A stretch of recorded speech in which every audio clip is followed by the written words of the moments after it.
Good afternoon or good evening, depending on where you are joining us.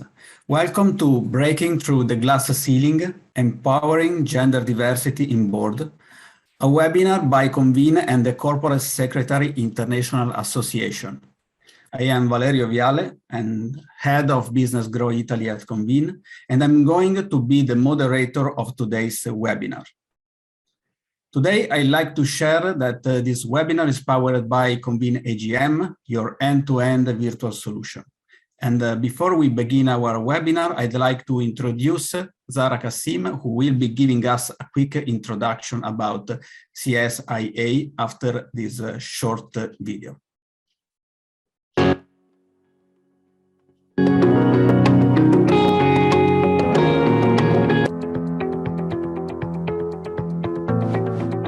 Global events such as corporate failures, the COVID-19 pandemic, climate change, and political and economic volatility left a devastating impact on the global economy and caused a significant shift in the corporate governance landscape.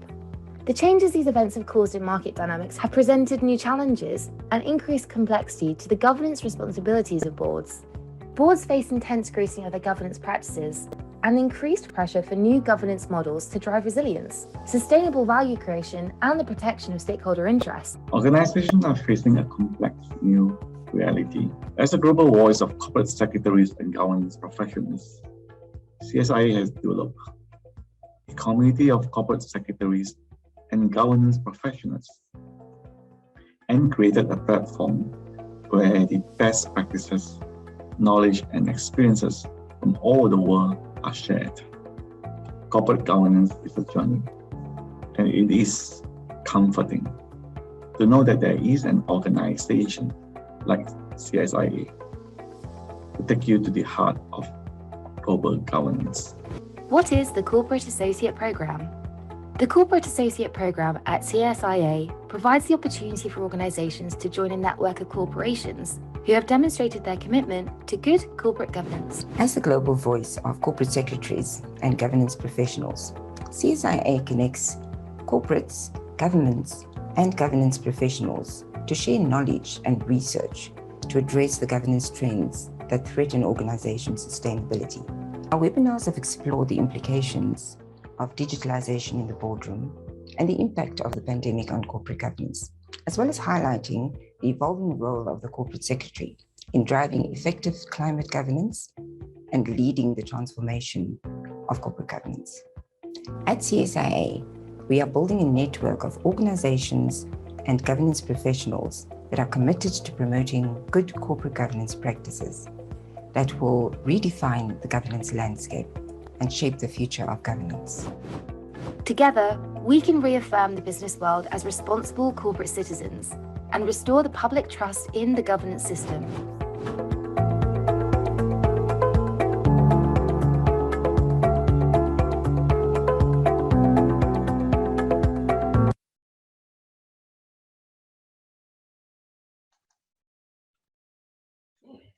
Thank you, Valerio, and a very, very warm welcome to our audiences joining us from all over the world today. Our esteemed panelists who will be sharing their insights with us, and our host, Valerio, the thorn amongst the roses, who will be facilitating the session for today. On behalf of the CSIA President, Bodhi Ayeku, and the CSIA Council, I'd also like to thank the ASEA's Convene team for collaborating with us to host this webinar today. We are delighted to be in partnership with this leader in board software, and we are looking forward to many more events like this one in the next few months. As the governance landscape continues to evolve and adapt to global disruptions, organizations have to adopt a more agile approach to managing governance challenges. And one of these focal areas have been that of gender equality, both from the perspective of ensuring equal opportunities, as well as its impact on organizational performances. So in today's webinar, we will be looking at how gender parity has progressed in different jurisdictions, and our panelists will be sharing their views and experiences on why there is a glass ceiling and also how to break those barriers to gender equality. Please do share your views and your questions in the chat, and I hope that at the end of this webinar, you will be equipped with the knowledge and ideas to become the drivers and champions for change in your organizations. Thank you, Valerio. Back to you.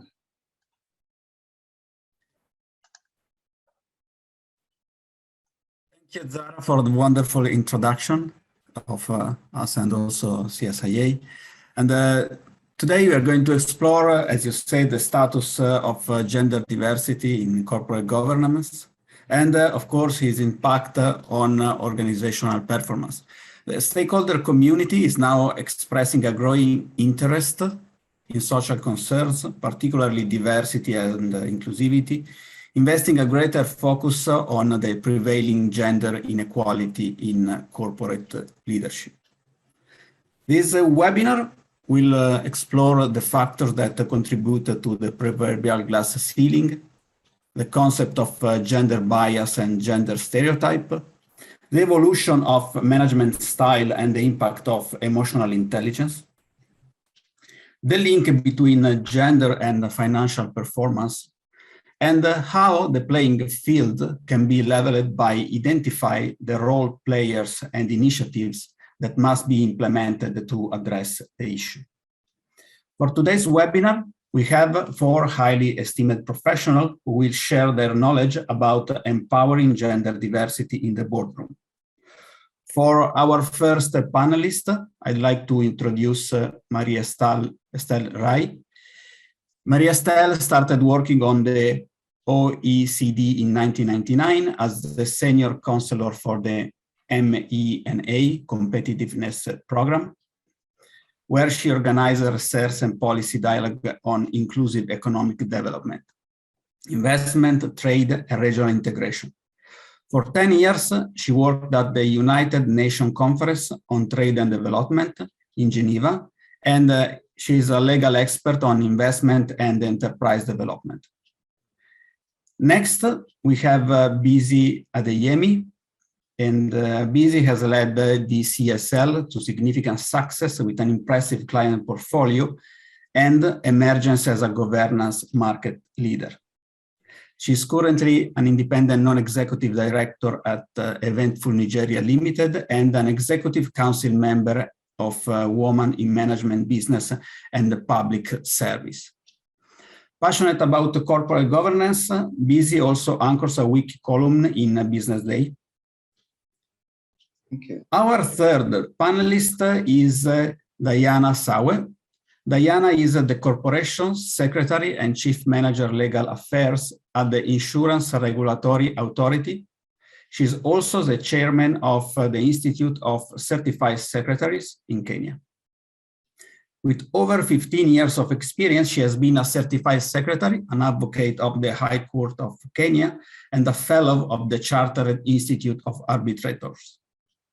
She has served in public sector boards, actively serving in various professional capacity, and she is also a member of several professional associations, including the Law Society of Kenya, East Africa Law Society, and the Institute of Directors Kenya, Institute of Certified Secretary, and the Chartered Institute of Arbitrator. She is also a member of the Women of Boards Network. Last, but certainly not the least, I'd like you to welcome Dr. Roseanne Hawarden. Roseanne has been a member of the CSIA for nearly 30 years and an entrepreneur of ERP software. She recently sold the company she founded that specializes in ERP system, and she has a degree in nursing, human resources, and IT that have driven her board service in the medical radiation and imaging technology and medical science secretary. So now we are going to introduce for our first topic, Marie-Estelle, to give a presentation about women in leadership.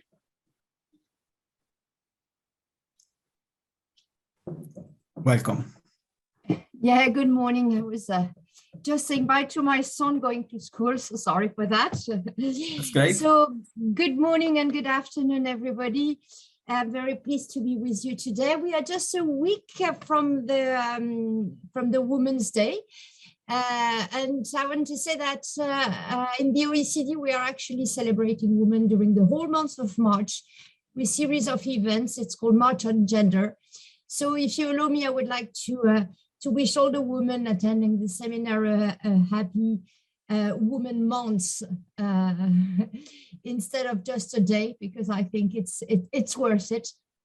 And we all hope that this type of days will be over, maybe not in our lifetime, but maybe one day we will not celebrate women again because there will be full equality. So I'm pleased today to present you the OECD work on gender diversity and on boards and in senior management. This work is kind of embedded in the OECD in two work streams. We have the OECD Gender Initiative in the OECD, which really analyzes all the trends related to the barriers to gender equality in education, employment, entrepreneurship. And we also have a work stream on corporate governance. And I'm part of this team. And we have, of course, an important work stream in the corporate governance division on gender diversity. And our division is also supporting and implementing the G20 OECD principles on corporate governance that we are now starting to review, and therefore gender equality and gender diversity is extremely important in our work. So let's go to the next slide. And I will give you some numbers. As you may know, in the OECD, we like numbers. You know, we are economists, and we are really analyzing some trends. And we publish every 2 years, you know, the OECD Corporate Governance Fact Book, which covers 50 jurisdictions. So I want to really mention that the numbers that you see here covers only 50 countries, what we call jurisdiction, you know. So what we are seeing, there's some really notable progresses, but of course, much remains to be done. There is only 1/4 of women on boards, 1/3 of women in managerial positions, and less than 10% of women in leadership position. So that's, you know, a lot to gain, you know, to attain, you know, at least some equality. But to look in more details, you know, for women on boards, what is quite impressive is that in like 7 years, you know, we reached from 40% to 23%, which is very good, you know, and there's really some progresses. And I want to note that now some 4 jurisdictions have more than 40% of women on boards, which is good. And they can really play kind of a role model on that front. It's France, Iceland, New Zealand, and Norway.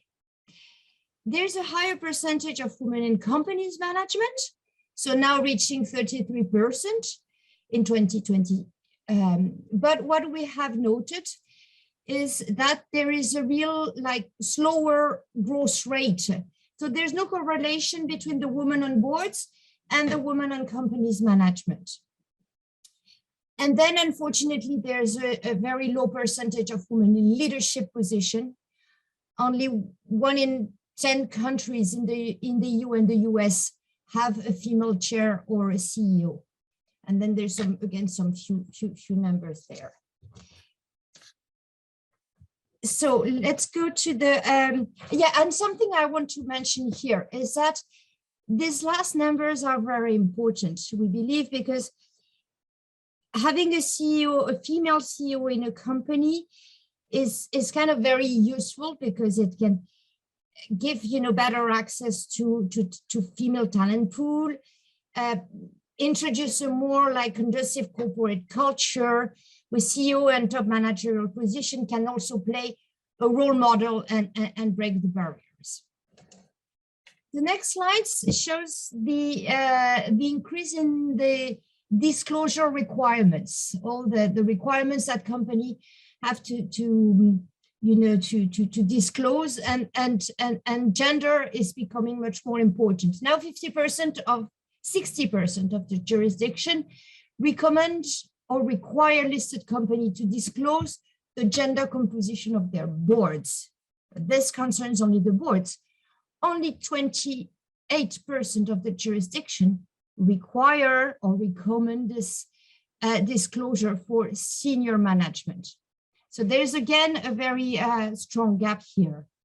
There is also, and that's good news, a growing number of jurisdictions that requires disclosure of gender pay gap within firms, but unfortunately, this is far from being global.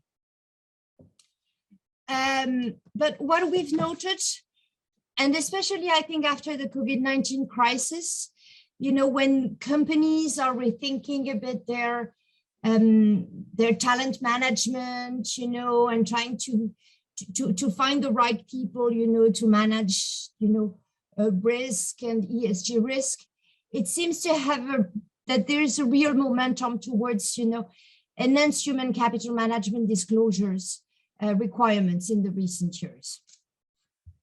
Let's turn to the next slide, which looks at the quotas and targets and their impact. So we all know that these are, useful provisions to enhance gender diversity on boards. In the 50 jurisdictions that we have surveyed, so 24% have mandatory quotas. Now, actually, sorry, I have a little mistake with those numbers because it's actually 26% with quotas and 26% with voluntary targets. So we have the same number of jurisdictions with quotas and targets. And usually the countries that use quotas have also some sanction for non-compliance. And it varies, from very, let's say, light sanction, some warning systems, some little fines, to something very much more strong. It can be very heavy fines, but also even delisting for non-compliant companies. So you have a whole range of sanction that can apply, and depends on the different jurisdiction. So as you will see in the chart, the impact of quotas and targets are good. The improvement have been the most significant in countries that have imposed quotas. So since 2010, quotas has allowed to rise by 18 percentage points, targets 16 percentage points, and country with no provisions on gender, only 8 percentage points. So that means that quotas work, targets also work, but a little bit less than quotas. However, while quota may bring significant progress over the short term, there's some question about the progress that may be difficult to sustain over time. So meaning that once the threshold is attained, it seems then more difficult to move higher to the threshold. So this is why some complementary measures are usually needed. There is also some what we call unintended side effect. We found in a publication what we call the golden skirts effect, or what's the board, in another jargon, the board interlocking effect. What does that mean? It means that more women are serving in multiple boards. So it's indeed increased the number of women on boards, but it doesn't mean that more women are holding board positions. So it's a little bit of a tricky effect that I want to mention here.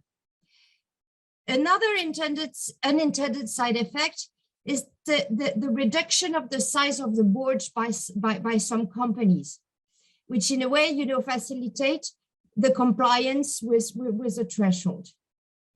Another issue that we noted is the issue of family-related appointments, which is really the case in family businesses, which leads to appointment not only based on the merits, on the skills, and may impede, access to not connected qualified women.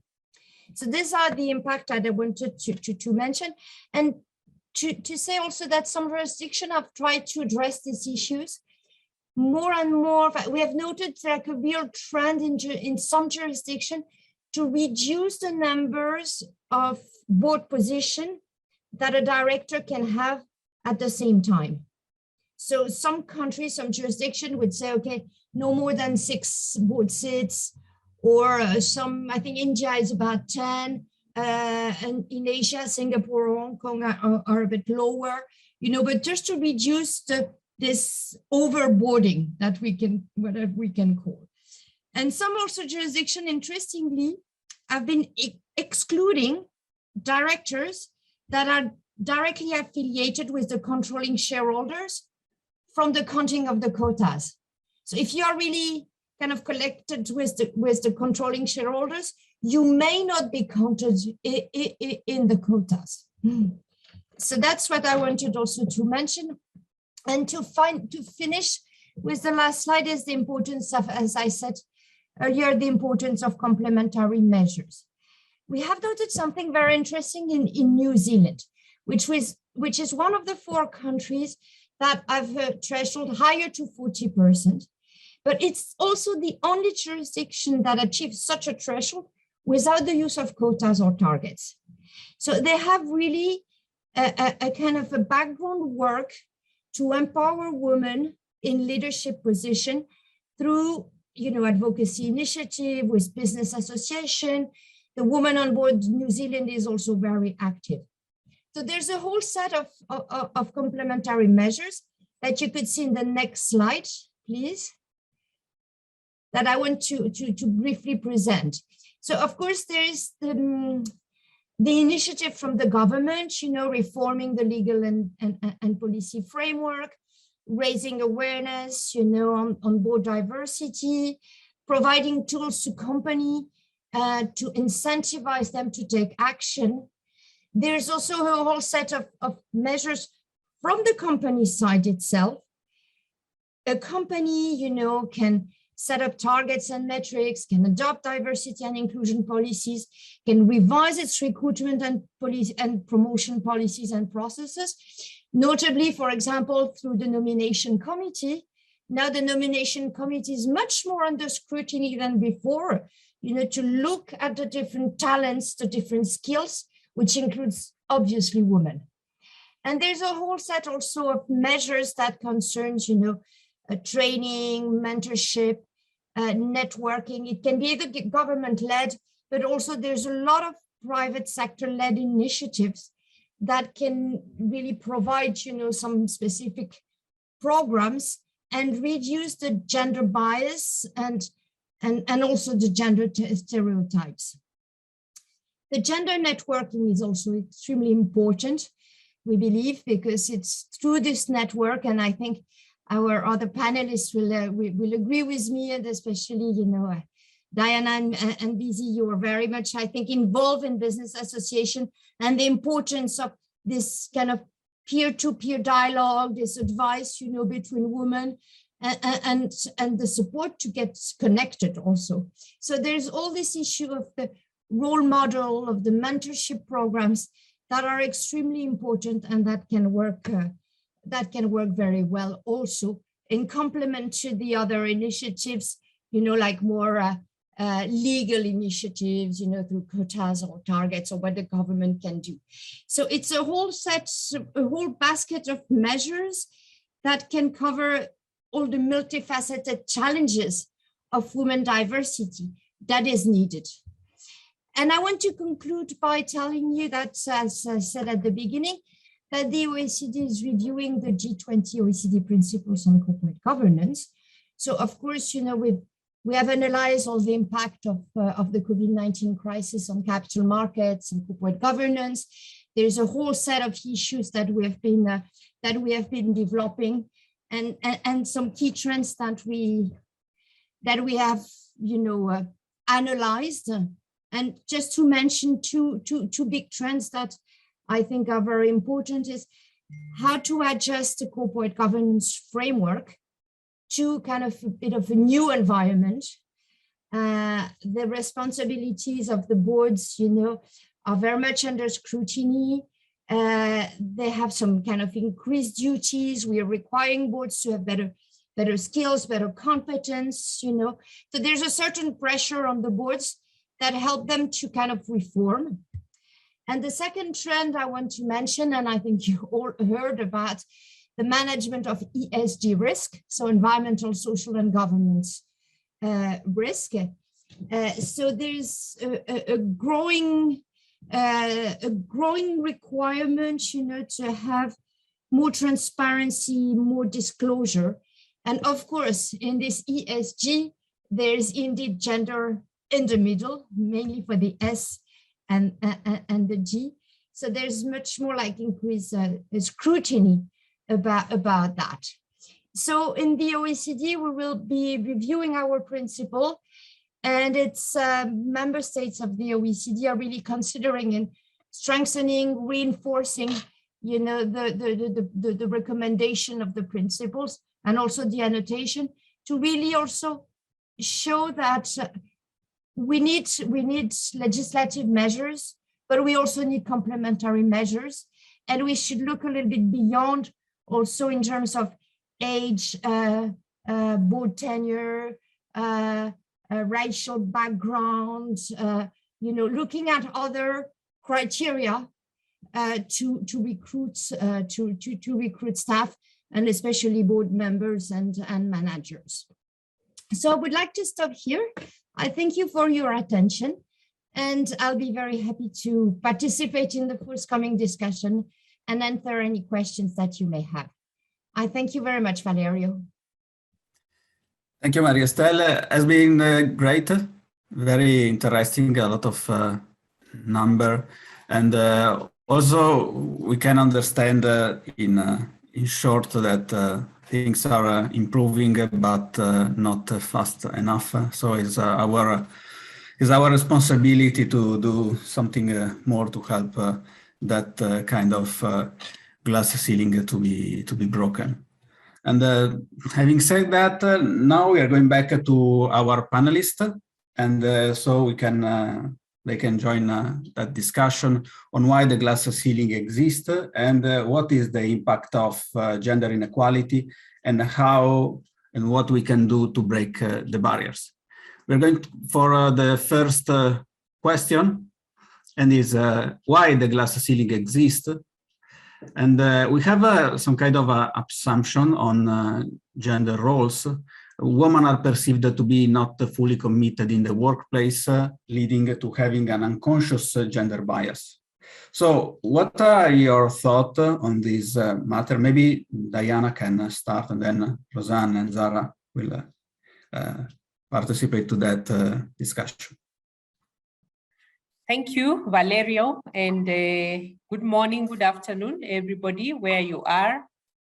So my understanding of the glass ceiling is basically the features that are prevailing in the workplace that make it almost impossible for the women who are working there to either scale the heights or realize their potential at work.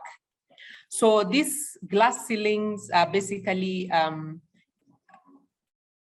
they are basically put in place by existing stereotypes, as we have already noted. When Marie was presenting, we noted the issue about in the workplace, the executive, the growth is not as much as we intend it to be. And this is basically because of the stereotype that women are more social and they would do better at the home front. Women are nurturers, and women may not be able to strongly deliver on results. But these are just stereotypes and biases, which really in this year's theme, we are saying that these biases need to be broken. And these biases are actually most of the time unconscious because they are instilled in many of our minds from the time we are children, how we go through the schooling system, where the women are encouraged to do the softer subjects, while the gentlemen would go through the STEM courses. So in my view, these barriers are actually instilled throughout from school, from home, and into the office. And therefore, these are things that need to be addressed through a matter of policy, so that as organizations, we are able to check the policies and make sure these policies actually address these stereotypes, these gender biases that will then enable the women at the workplace to be able to break the glass ceiling and reach their potential. Valerio, that's my comment. Thank you. Thank you. It's true that there's a lot of unconscious bias there, and a part is cultural. We need to evolve from there a lot.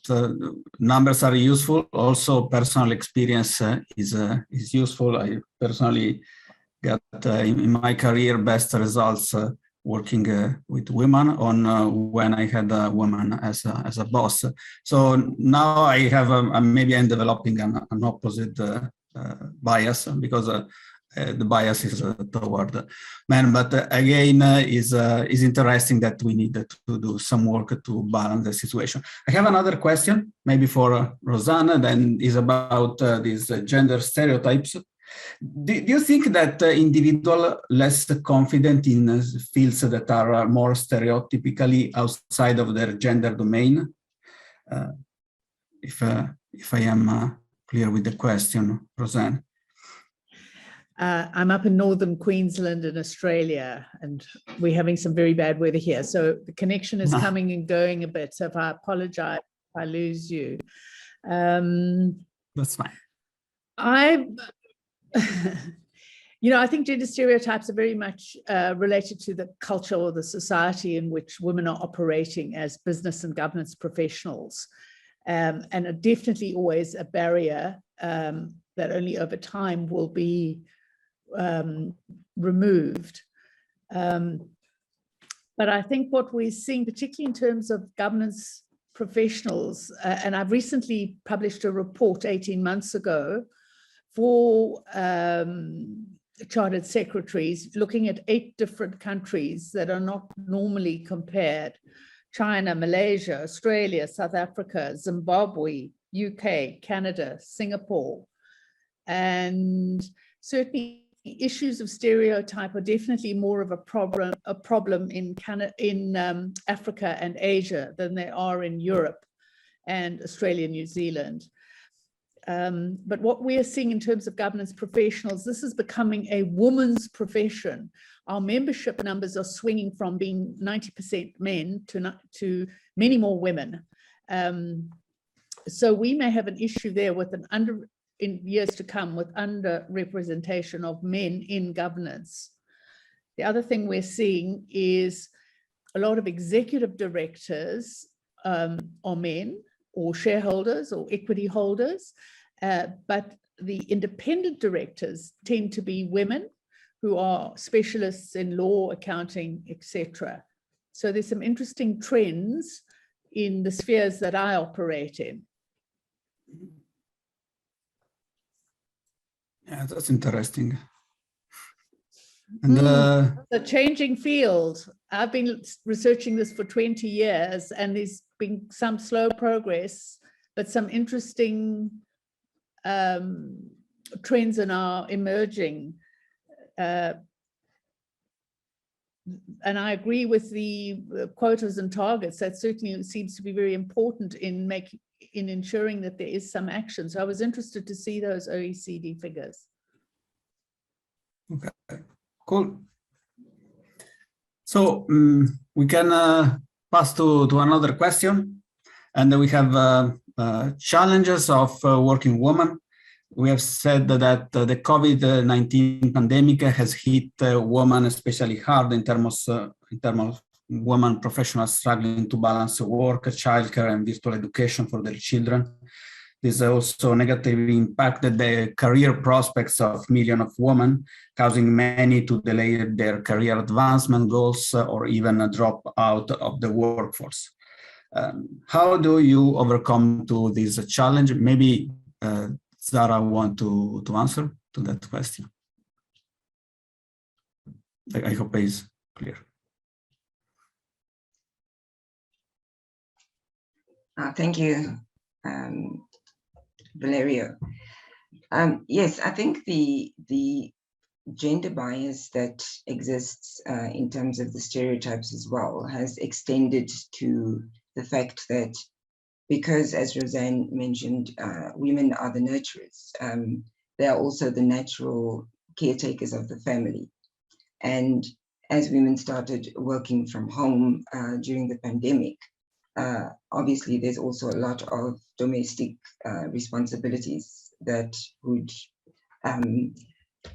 impact on how they can conduct their work. So the assumption is that the women will not be able to perform because they also have these domestic responsibilities.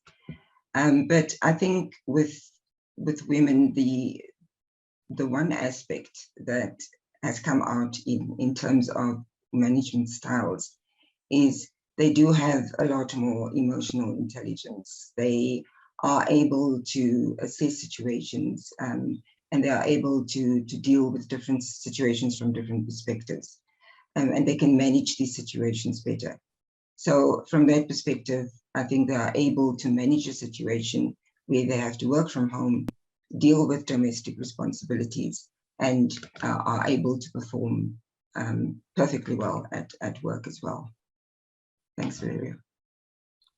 Thank you. Thank you for the answer. It's true that's what's going on is impacting a lot more. Woman is also a tendency. Well, I'm talking about mainly Italy and Spain, but it's true that there are a tendency of give 70–80% or more of what happened in the home as a responsibility of the woman, and so that's also part of the problem, even if in a country that you might think is advanced like Italy. So with that, we go to the next question about biased company culture.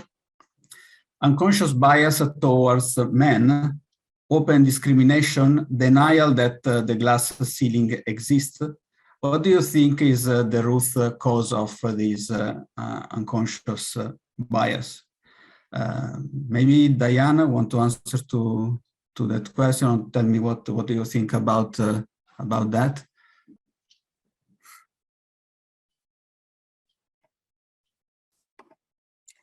Thank you, Valerio, for the question.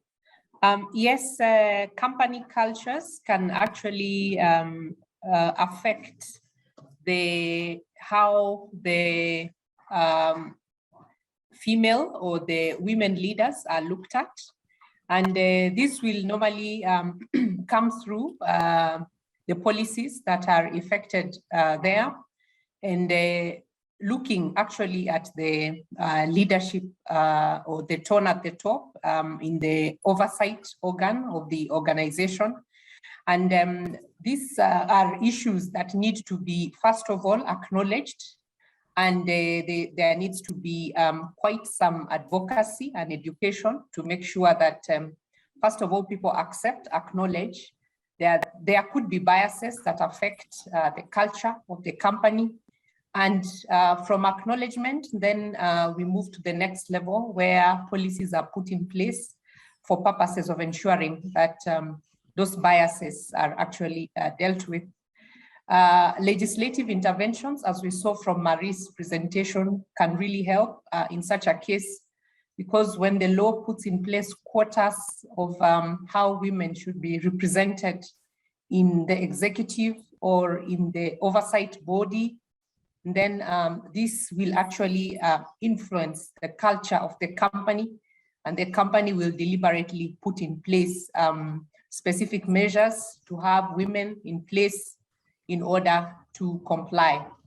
And also research has actually shown that companies that embrace the culture of breaking the bias and being more inclusive in their operations, in their management, and in their oversight actually return a higher revenue compared to companies that are less diverse in terms of gender. These companies as well are less, they attract lesser litigation touching on environmental issues or ESG suits that can come from how the company has impacted on its stakeholders in terms of environment, sustainability, and governance.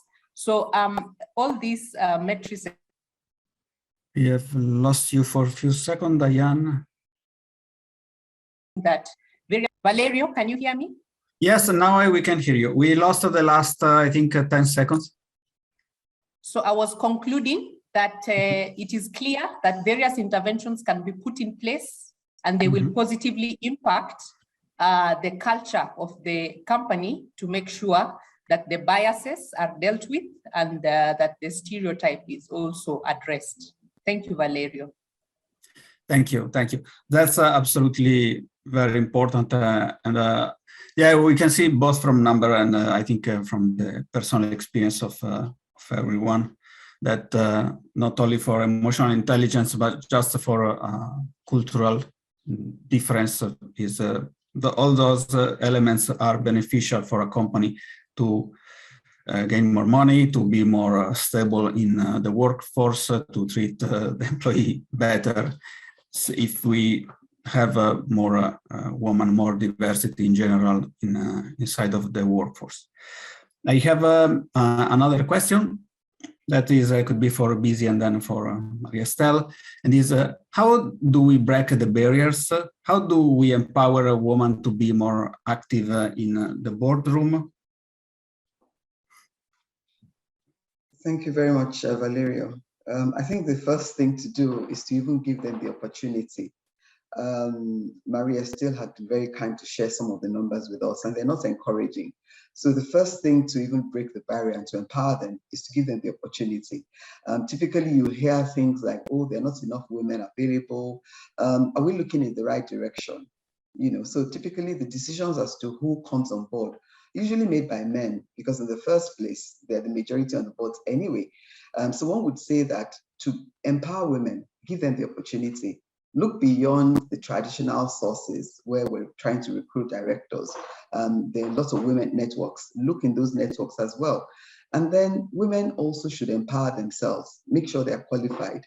When Dr. Brazil was speaking, she said the truth was that a lot of women are being appointed as independent director, and the skills for which they are being brought onto the board are those skills that we regard as the softer skills, the HR skills, emotional intelligence, but women should empower themselves and begin to talk figures, attend courses that empower them to be able to deal with finance, look at financial figures and be able to make sense of those, so that we're not looking to fill certain slots on the board where only softer skills are required. The hardcore skills, risk management, women are very good with asking tough questions. When you're trying to evaluate a proposal, for instance, you're trying to look at the risk content of a particular proposal brought to management. So those skills need to be honed.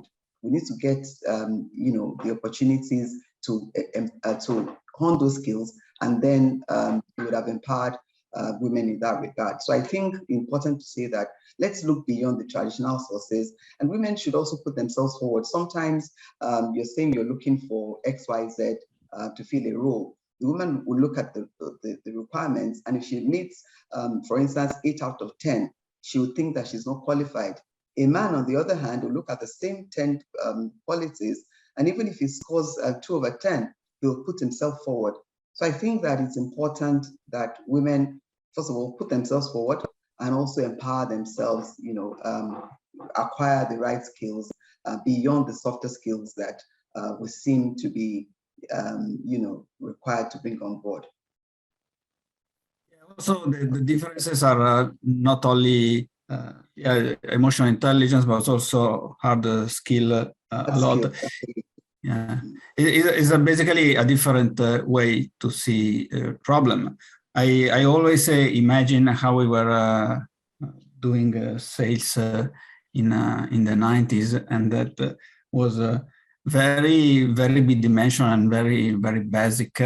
So when I start seeing more and more women in the sales force, was a lot better, because at that time we had the idea, very stupid idea, that a certain way of selling was perfect, and then arrived people with probably more knowledge, more technical, but also more emotional intelligence. So the first partner manager that I worked with, that were a woman, were having a total different style, but like total different style, and they were performing better. So it was like a surprise. So a lot of people is still stuck in the 90s, and yeah, I think it's a good idea to have a webinar like that, to talk about the problem, to face the problem, and also to demonstrate that that we can have an evolution. No? What do you think about that? What about your personal experience in that domain? Is what do you think? I hope well, if I may, Valerio, yeah, because yes. Well, I think we've touched a lot of very good points, you know, from the panelists, and also Valeria, from yourself, when you say we need to build awareness. That's also a very good, you know, a very important start. We need to build awareness on gender diversity.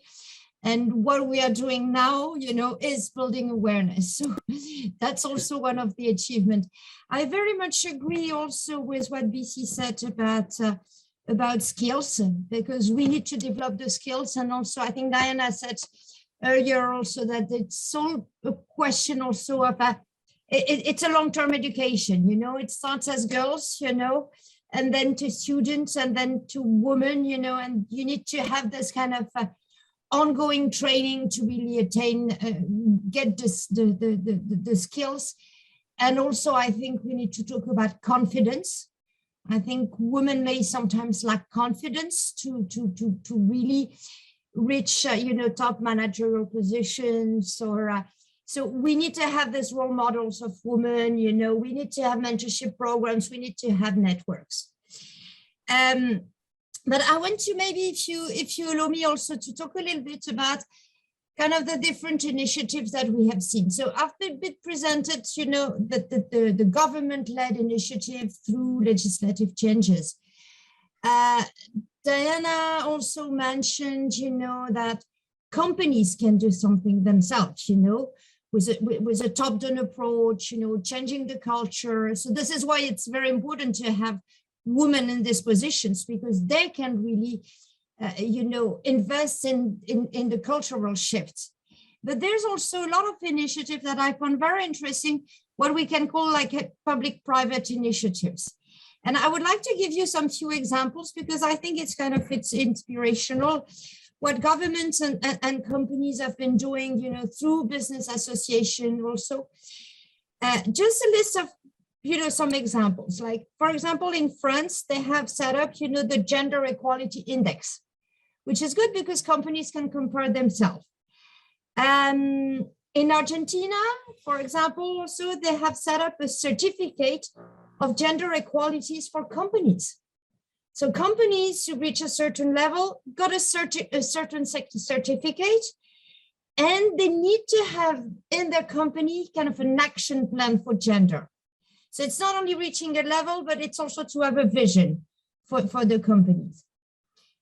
Another example, in Korea, they have some what they call MOUs between companies, so memorandum of understanding between a company and the Ministry of Gender Equality and Maternity. Then this ministry can offer, you know, certain type of incentives, you know, or maternity plans, or support the company, for the women in the companies in a certain manner, thanks to these MOUs. Other examples are awards, you know, which is in use in Australia or in the US. In the US, for example, you have the Secretary of State Awards for corporate excellence for women economic empowerment. So that's a way of also communicating that you're doing well, you know. And I think nowadays, you know, investors, when they look at companies, you know, I think it's really gender diversity and diversity as a whole, you know, is really becoming a criteria, much more than before. So we need to go into this kind of momentum and rely not only on governments, not only on single companies, but also in this public-private initiatives, and also on the role of business initiative, you know, business associations. Valerio, you're Italian, I think you know well very Confindustria. You know, they have launched also a program which is called, to my knowledge, Head of the Board Register, which is a very good initiative because in this register, women can post their CVs, they can receive training courses. So it's really a good way of empowering women. So this type of initiative, you know, they may look small, you know, in the different countries, but as a whole, you know, with some legislative push, with a cultural shift, they can lead to some good results. So that's what I wanted to mention, and I'm happy to further discuss. Okay, thank you, Maristelle. And Busy, I got, you want to add something to that? Yes, indeed. I just wanted to add some initiatives that, you know, we have taken in Nigeria because, you know, the statistics that have been reeled out earlier on are, you know, as much real in Nigeria as the rest of the world.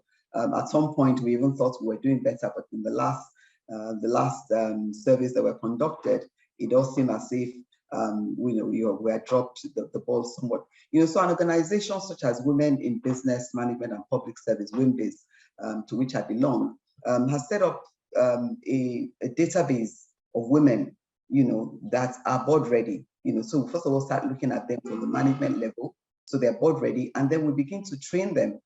So they're actual mentoring where they are paired with, you know, expert board members, women who are already on boards, not necessarily women alone, just people who are serving on boards. And then we have male champions who, when the opportunity comes, can then sponsor these women. And then there's deliberate training. So there's a Women on Board initiative, a training program that lasts over a period of 3 months, where you have different aspects of how to prepare women for boards. So that when the men come looking, or when the boards come looking for female directors, they would not be able to have the excuse that, oh, we don't have women that are ready. So those initiatives and this database is updated from time to time, just to also ensure, because at some point there was some feedback that it's the same women you are recycling. Anytime we say we need a female to fill a board position, it's the same set of women. So that database is being updated periodically, just to improve and increase the pool. So there are private sector-led initiatives in that regard. I just thought to put that on the table as well. That's super interesting. Thank you. And well, I think that the community is doing a lot in that respect.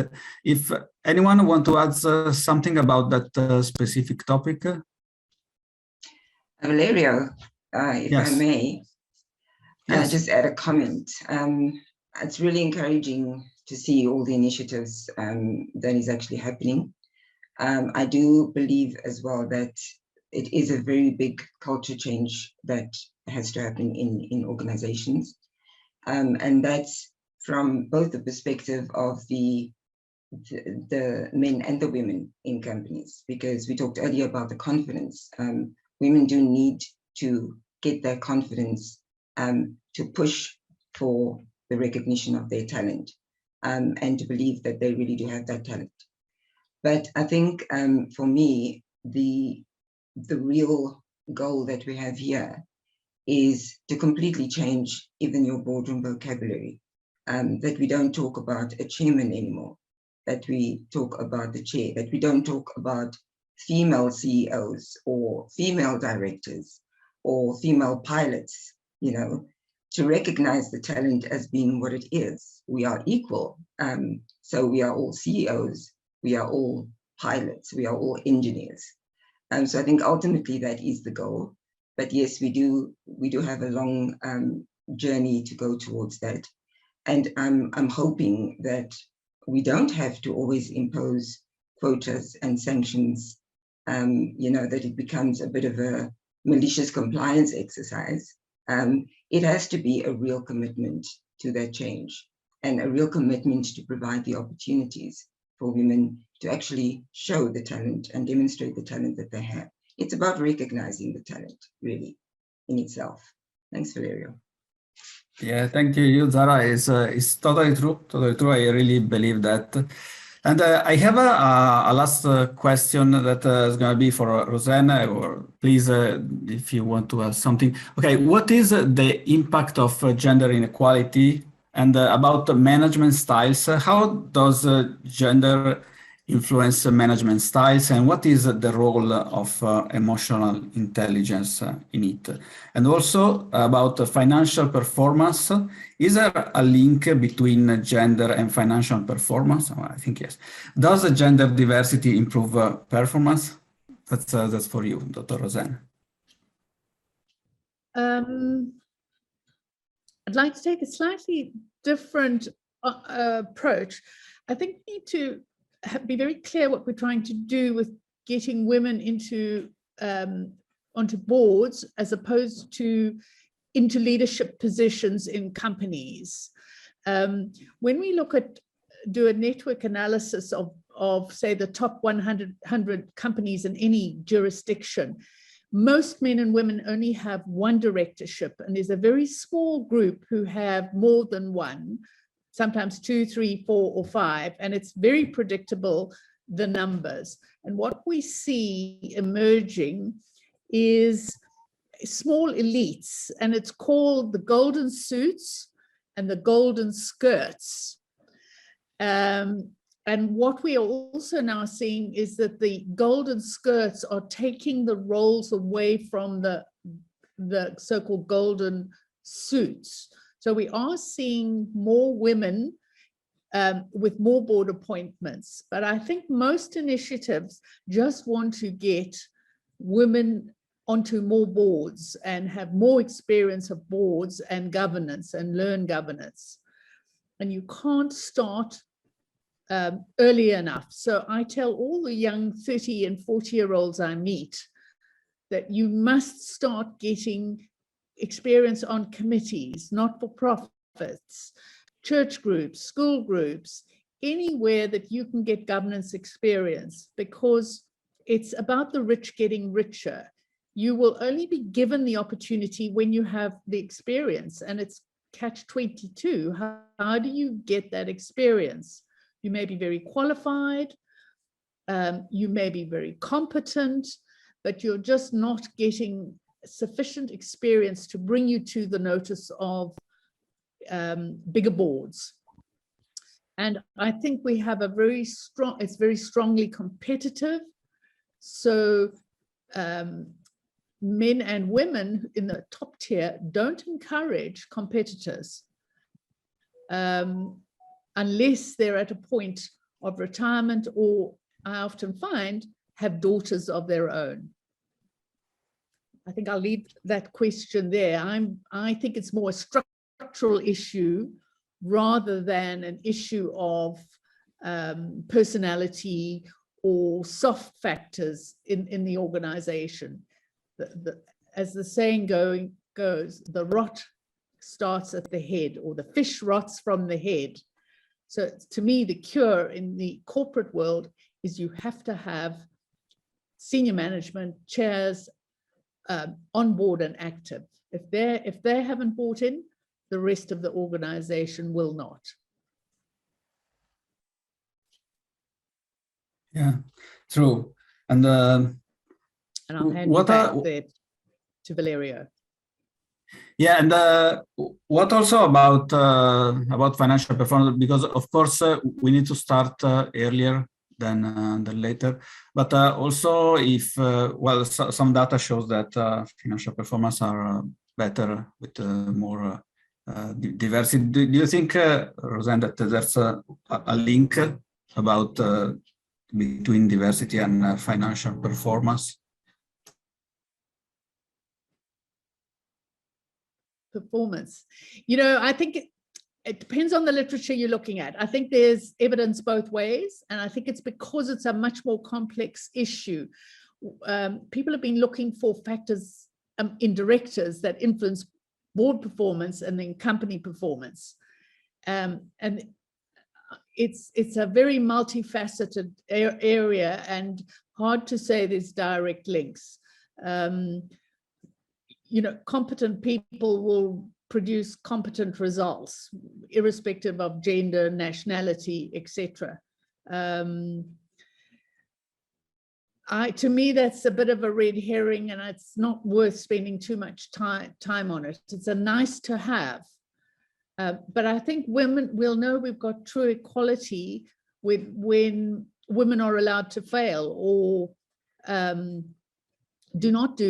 are allowed to not succeed. I think women are so driven to overperform, over succeed. It's an abnormal situation. And there are the few who have got a foot in the door. When it becomes normalized, women directors will probably be as bad as a lot of men directors. We just probably don't see a lot of them at the moment because they're so filtered. The bad ones get filtered out much quicker than perhaps the incompetent men. I'm sure we've all sat on boards where you have a range of skills and a range of competence, and it's very clear that if you have an incompetent chair, you're going to have an incompetent board. So again, it starts at the top.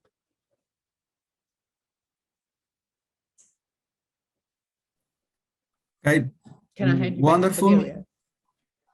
Yes, it make total sense, and we still have 2 minutes before to go on the break. There's someone that want to comment about what we said until now.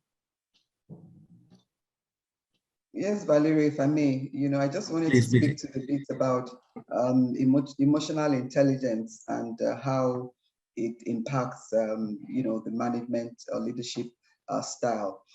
So we saw during in the heat of the pandemic, how the female leaders, did much better than the male counterpart, because they were able to show empathy. I think that's a quality that a lot of women possess. Being able to put yourself in the shoes of others, and in that regard, take decisions that will be to their best interest. And also, there's a bit about being a bit more detailed. Yes, I get the point that what you need are intelligent people, but sometimes women tend to be a bit more detailed. They ask more questions, and not that they're necessarily risk averse, because that's the opposite. That's what men would like to say, that they don't like taking risks. Yes, but we do take risks. However, the risks are typically calculated. So you want to find out, if we do X, Y, Z, what's going to be the resultant effect of that. So in asking more questions, you're able to come to more robust decisions, and this intuitively impacts on the management style, because you take all things into consideration, and you also consider how all of this will impact on the people that you're leading. So I think that tends to sort of change how female leaders will lead the organizations as compared to their male counterparts. It doesn't necessarily, and I like the point that Dr. Rosen made, that what you need are competent people, and competent people would always generate good results. That's absolutely, for me, a voila moment, really and truly. But however, having said so, there are still certain things that women bring to the table that help them, somewhat become better leaders. I thought I should just add that. Thank you. Back to you, Valeria. Thank you. Maybe one last comment from Diana before to go to the break. Thank you, Valerio. I wanted to also comment on the issue of the emotional intelligence, but in relation to success and likability. Sheryl Sandberg, in her book Lean In, made a study, and there was a finding that in men, likability and success. The connection dropped. Well, maybe we can catch up on the comment from Diana later after the break. Before we move on to our next topic, we are going to have a 5 minutes break. After the break, we will be having our live quick and answer with our panelists. So for those who want to ask our panelists questions about our topic today, you may submit your question with the live Q&A answer feature of our webinar platform. See you in 5 minutes.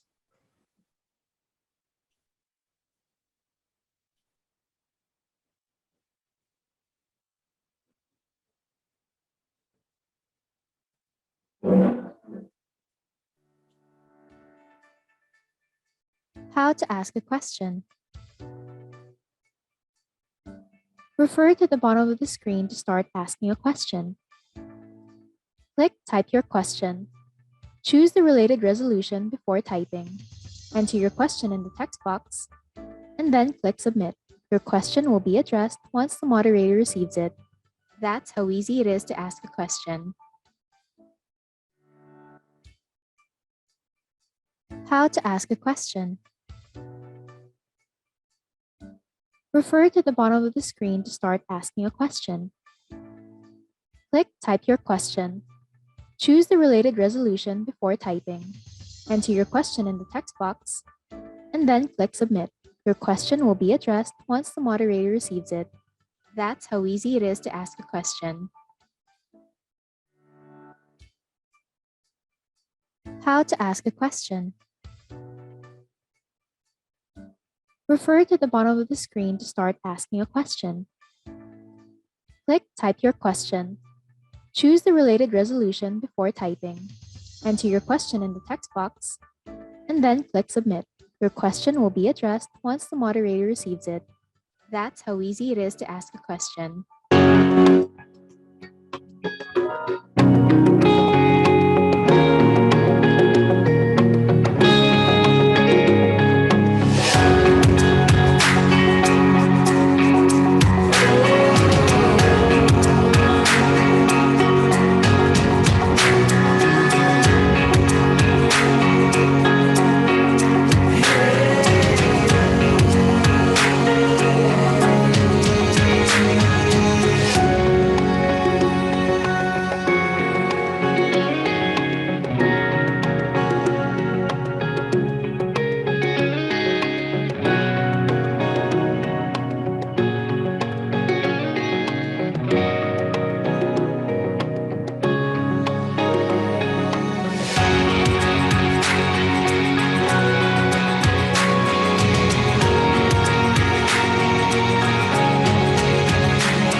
This is Bob, and he's from ABC Company, the chairperson for today's AGM.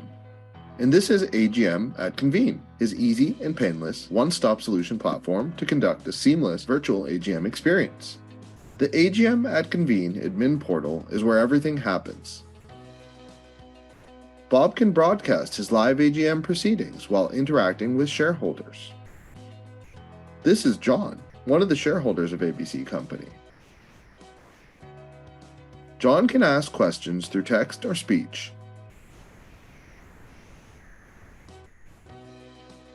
As a shareholder, John can also vote and view the results in real time. With AGM at Convene, it doesn't matter where you are in the world. You can stay connected with your stakeholders. AGM at Convene uses world-class security to protect confidential data and provide the support you need. Break the barriers between physical and virtual. AGM at Convene, redefining the future of AGMs. Schedule a demo today to learn more. Instantly access your board's video conferencing platform with Convene Connect. With just a few clicks, you can now easily join video calls directly from the Convene app. Convene Connect automatically gives you the link to the video conference when joining a live meeting. Just tap the link, and you're ready to go. Now, you can access and annotate the board pack and communicate with your fellow directors at the same time in a single screen, whether you're on the desktop, tablet, or mobile. On top of this, Convene Connect allows you to easily invite external participants to the video conference by copying and sending them the link. For administrators setting up the meeting, no need to worry about sending separate meeting invites. Simply paste the video meeting link in the meeting details page, and this will be securely stored in Convene. Communicate and collaborate seamlessly with Convene Connect.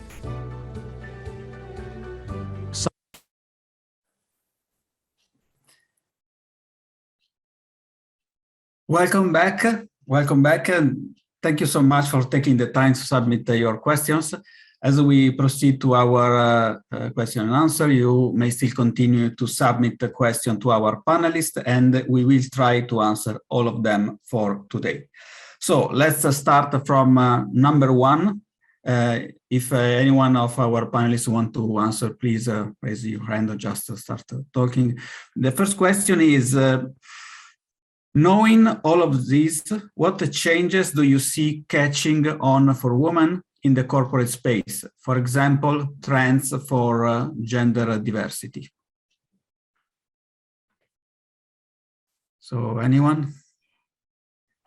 Maybe I just want to catch up on the trends. You know what I was saying at the beginning. You know, of my presentation is that we see really a strong increase of women on boards, but still it still represents a quarter of women. Only in the 50 jurisdictions that we have looked at, which unfortunately that does not encompass, you know, mainly the African continent and Latin America. So the data I have are not, you know, global, I would say. But that means there's really an increase in the boards. But in the management, the increase is very slow, even though, you know, there's, you know, 1/3 of women in management. But I want to maybe also, it's a question that we can ask ourselves, why women on boards are really increasing, and why in management, the progress is very slow. So what is this correlation between the two? This is a question that we can ask ourselves. And what does that mean in terms of corporate culture also? So I'm not answering exactly the question, but more, you know, asking additional, you know, reflection for us. Yeah, that makes total sense. And I've noted also that thing, and I really wonder why. And yeah, let's go to another question that we got from our viewers. How many ICSIA advocate for women inclusion in governance and the private sector in light of recent constitutional amendments that seeks to limit our involvement? How many advocate for women inclusion that seek to limit our involvement? Someone want to answer to that question? Busy? Yes, I would attempt it. That question, I guess, relates to the recent development in Nigeria, where the legislature refused to assent to certain gender-related bills, everybody was totally taken aback because it was like something that was forgotten. So, but I think it's important to start from there to encourage more women to participate in politics, because in Nigeria and many African countries and across the world, in fact, leadership at the level of government, has a lot to do with regulations and policies. So it's important to get as many women as possible involved in politics and to take up leadership positions in that regard. So for instance, I give the example of WIMBIS earlier on. WIMBIS also has a program for women in politics where the women are first of all identified, and then they are supported, supported not just by giving them the finances, but empowering them, giving them the appropriate training. There are a lot of training available for politicians. So it's important to put more women out there, because really and truly, that's the most significant change that you can make. We can have all the conversations that we want, encourage companies to do the right thing, but not all of them will do. But if you have legislation, if you have quota system,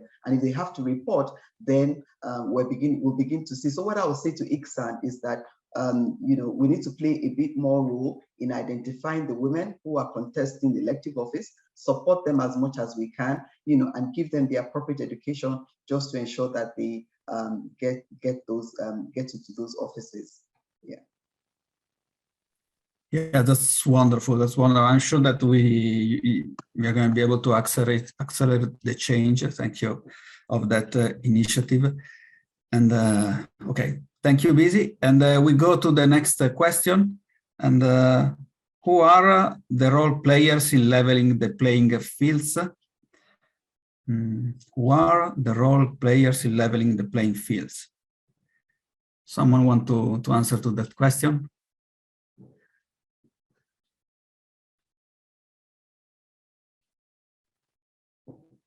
I also forgot because Diana was commenting before our end, and we have some technical problem. Maybe Diana could also catch up on what she was saying before, and maybe also connect to that last question if you want. Thank you, Valerio. So my comment was on the correlation between likability and success, which is negative according to our research that was done in the Lean-In by Sheryl Sandberg. So then that really affects women, because women naturally, they want to nurture, they want to be empathetic, and they want to connect emotionally to everyone they work with. And so if it means being very successful would reduce those benefits for them, then more women shy away, because then it means if they become successful and they lead, they will lose the likability they have been enjoying. And I think this is an area also that women need to be empowered and to be trained, that it is okay not to be liked, because then if we really yearn for the liking, then it means we are not making inroads in ensuring that we move up the corporate ladder, as the case has been. So on this question, Valerio, I would look at it like the players would be, I would say charity begins at home. We have the parents.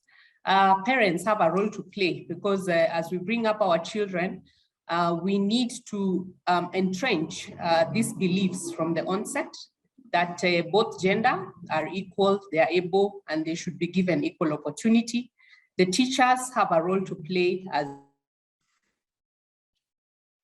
Okay, I think that we lost Diane again. In the meantime, I think that Busy wanted to add something before we started to talk with Diane. Yes, I was going to attempt an answer to Maria Estel's question, as to, why do we have that disparity between the levels of women in management and those on the boards. The numbers at management level seem to be diminishing, where those on the board perhaps in some times are increasing. First of all, I wanted to also reference a McKinsey report, a recent McKinsey report, where they established that in the consumer goods sector, 46% are in middle management. Only 13% of them eventually get to top management. And there are lots of factors for this. The fact that women go away to have children, and some of them find it difficult to come back, because when they come back, they're not integrated into the workforce. Their male counterparts have gone ahead of them. It's like they're going to have to play catch up. And a lot of them are not willing to just go back and start from where they left off. But when they now then get to the stage where they are retired, that's when they begin to get appointments to board. So that perhaps explain why, yes, they're dropping off at management, and then more of them are getting appointed to the board. But it's important that if we want to really improve the pipeline of women that eventually get to the boards in the pace at which we want to see that change happen, then there has to be policies that ensure that women not only do they fall away from the management level, but when they do, because they have to go and have children and bring up the children accordingly, then the playing field should be leveled, so that when they come back, they have the same opportunities as their male counterpart. And I think COVID has taught us that you really can work more flexible. There can be more flexible hours. You can work remotely. The fact that a woman is going to have children doesn't mean she can't stay in the comfort of her home and do just the job that she will have done from the workplace. So it's important that the employers begin to, inculcate flexibility into the work schedule, to give the women the opportunity to go and mind their children and then still feel part of the workspace. Thank you. Yeah, thank you very much, Bizi. And now, if we can, we go back briefly again to Diane to see if we have maybe better connection that time. I'm not sure. That was also extremely interesting. Maybe you want to proceed, Diane, with what you were saying. You were talking about also the teacher and the role they have. So my apologies for. Yeah, I'm sorry. I'm really curious to know what you're going to say, but we have a connection. Try again. Last chance, maybe without the video is going to have a better signal. No. And okay, we have just few times now. Someone else want to leave a last comment? Yeah, maybe to catch up on what Bizi was just saying, I think the importance also of having a social system also that allows women to really work in the workplace, and when they have, that they are on maternity leave, they can return and have the same opportunities also. But something that is also a real important trend, I think, is this social protection and the fact that many countries now are implementing some paternity leaves, which allows women to be more more free and not be dealing with all the kids from all the time. So it's a question of organization, but this is also very strong trends that we are seeing in many countries that really helps. And just want to conclude on the issue of the quotas and why there's things on boards, or if the women on boards are going really up also. I think there was a very strong push, a legislative push, towards quota. And I found what was very interesting that what Zara was saying, because I had the same reflection, about quotas. They are in a way not just for us, why we should be having quotas, is it, she used the word malicious, but in a way, it's something that is very difficult to accept as a woman, that to have quotas. But on the other hand, it's kind of a mandatory path to reach, this type of ceilings. We need this push from the governments. We really need to have this legislation to get to a certain level. But then, of course, we should be very well aware about this side effect that this can have. And Roseanne also touched about this issue of the golden skirts, So while you have a legislation, many companies will try to comply with the legislation with innovative means. So as I was saying, multiple women on boards, reducing the size of the boards, or putting your daughter or your wife on the board, to make sure that you reach the quotas. So these are, that the side effects that I really want to mention that are, inherited from the quotas, but that we should get out of it. So there's an evolution after the quotas, I think, and this is, I think, what we need to level the playing field. As we were saying, to make sure that this comes more like natural to have women diversity in companies. Wonderful. Thank yes. You. Yes, thank you, Maria-Estelle. I totally agree. That's we are coming to the end of our webinar. I just like to extend our appreciation and gratitude to our speakers, Maria-Estelle, Bizi, Diane, and Roseanne. Thank you for sharing wonderful insights and for graciously answering the question from our audience. To our audience, thank you for joining us today. We hope you learned a lot from the panelists. The Convene team would also like to thank Zara Kassim and the rest of Corporate Secretary International Association. This webinar wouldn't be possible without you. For a recap of this webinar, we will be posting the full webinar video on our website at zeusconvene.com. Make sure to follow Convene Global on LinkedIn, Instagram, Facebook for more updates. Again, I am Valerio Viale, and thank you for joining us today in our webinar, Breaking Through the Glass Ceiling, Empowering Gender Diversity in Boards. Hope to see you all again at our next events. Thank you and stay safe. Bye.